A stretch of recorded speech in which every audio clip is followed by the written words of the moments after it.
Hello दोस्तों, नमस्कार। मैं हूं ऐश्वर्या तिवारी। मैं हूं वंदना दुबे। स्वागत करती हूं वर्षा म्यूजिक के चैनल पे आप सभी का। और हम लोग प्यारा सा तिलक गारी गीत लेके आए हैं। कैसे लगेगा कमेंट में बताइएगा। बहुत ही सुंदर गारी गीत है और आप लोग से रिक्वेस्ट है कि इस चैनल को ज़्यादा से ज़्यादा सपोर्ट करिएगा।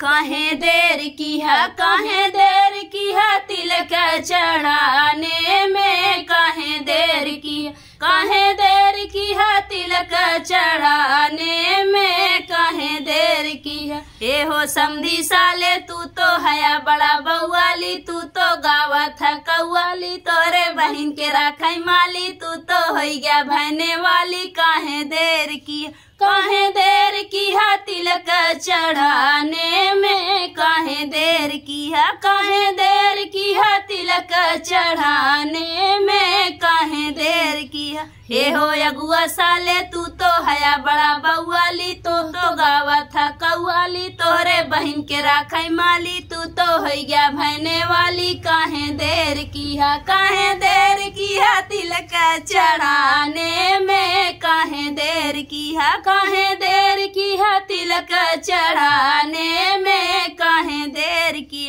ए हो जेठवा साले तू तो हया बड़ा बउआली, तू तो गावा था कौआली, तोहरे बहन के राखई माली, तू तो है गया भैने वाली। काहे देर की है, काहे देर की है तिलक चढ़ाने में, काहे देर की है, काहे देर की है तिलक चढ़ाने में, काहे देर की है। हे कुल तिलक हरू साले तू तो हया बड़ा बउआली, तू तो गावा था कौआली, तोहरे बहन के राखई माली, तू तो हो गया भैने वाली। काहे देर की, काहे देर की है तिलक चढ़ाने में, काहे देर की है, काहे देर की है तिलक चढ़ाने में, काहे देर की है।